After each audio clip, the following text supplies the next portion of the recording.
basically the concept that's being brought in is that if you don't go along with these new concepts such as critical race theory and intersectionality, as far as identifying through these analytical tools to look into your heart and say that, well, actually I've been a racist all along, or actually somewhat in some ways I've oppressed other people without even having knowledge that I'm doing it because I'm participating within this system.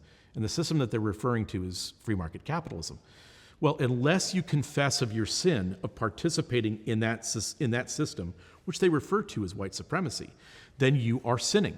So any participation in free market capitalism or something that would be meritocratic, in their view, is a sin, and you must repent of that. And you have to basically accept the new gospel. And the new gospel is critical race theory. The new gospel is as well intersectionality. So within intersectionality, you can see how you've been an oppressor the entire time. DEI and ESG basically are the religious constructs as far as giving a sacramental system as well, that you must do these things. You must be doctrinally, almost like a new Puritanism more so. Okay, if you recall how the Puritans were, in both in England as well in Massachusetts before, we had the Constitution, is they would say, you have to be able to do these things, say these things, and not participate in these things, or else you will not be right with God. So really what you have is you have new Puritans that are woke, saying that unless you say these things, do these things, etc., well, you're a witch. It's the same thing. Well, no, instead of a witch, you're a racist. That's basically where they're taking things right now. So you have the new Puritans of the woke. Well, then you have a return of the old Puritans in Christian nationalism. And the old Puritans are coming back and saying, yes, we need to stone homosexuals. We need to imprison people that are atheists. And so you're bringing back in these new ideas of magisterial Protestantism that don't work, and that unfortunately, for the past 30 years or 20 years, the entirety of the evangelical church has been focused on social justice and neo-Marxism as opposed to evangelicalism and spreading the good news. So what do you have?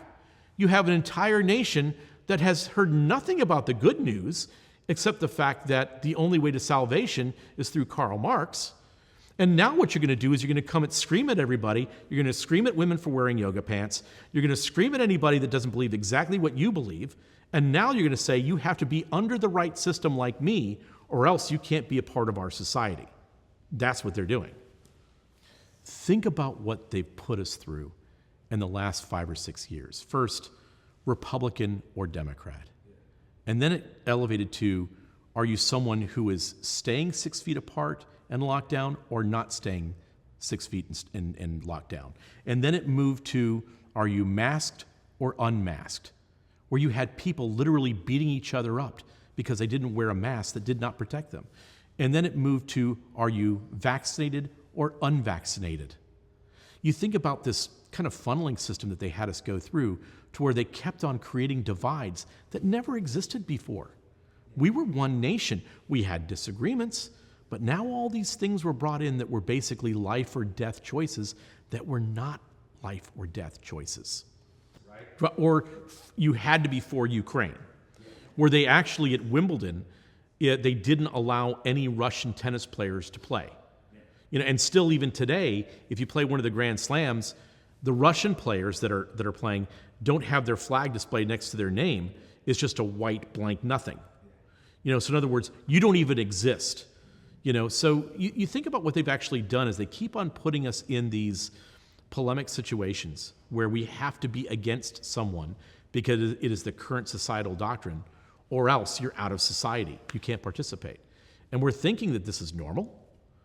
That this is something that we've never done this before. Well, they did it in the age of Puritans. In America, the Soviet Union. They did it in the Soviet Union. They do it in China. In the Soviet Union, if you didn't go along with what Stalin told you to do, you got problems. So it's the same kind of move. And actually, you think back to the French Revolution, right? So remember back at the French Revolution when the Jacobins took over. They killed King Louis. They killed Marie Antoinette. And basically, within the society of France at the beginning of the French Revolution and continuing through the Reign of Terror, it was that no longer could you call yourself Madame or Monsieur. Now all of a sudden it was citizen. Okay, so all of a sudden, in terms of our terminology, it had to be changed.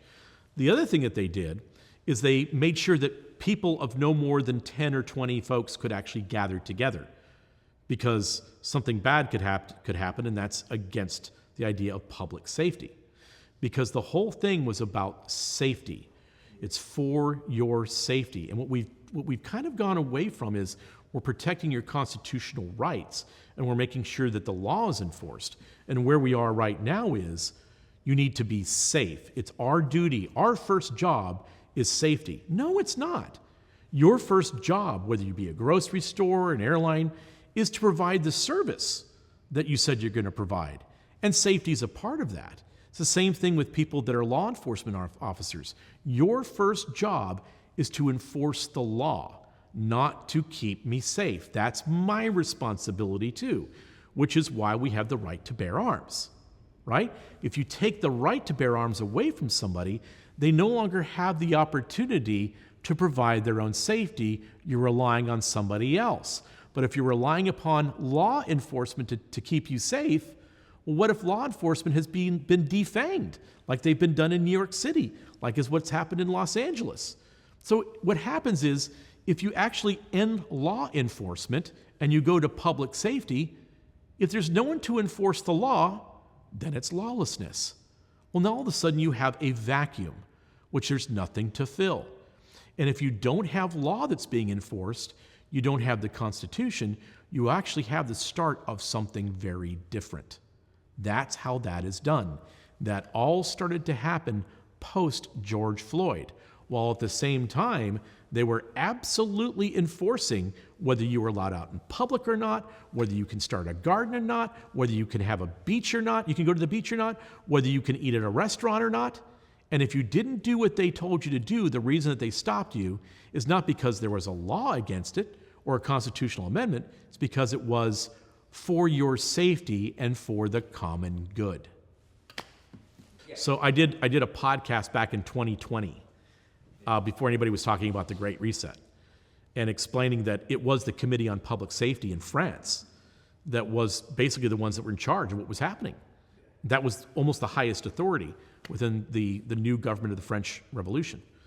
And so they're the ones that actually sent a lot of people to death, because it was for your safety, for the common good. Right now, our nation is really being torn apart. And to tear something apart, it can't just happen on one side. So you basically have the progressive left, that are the woke, and then you have the cringe right, the Christian Nationalists, who are both trying to tear our nation apart. And as well, you have other, affinity groups that are doing the same thing. The problem is that in both of these two situations, what's left behind is our constitutional republic, because that's really the goal. The goal is, unfortunately, in our country, is it's both the far left and the Christian nationalist right to tear our nation apart and leave behind the Constitution. If you want to talk about a remedy that will stop this insanity and stop this chaos, it's that both sides put down their arms and come back and say, well, what does the Constitution say? What does our republic stand for? What is it that has unified us in all of our differences over the last 200 plus years?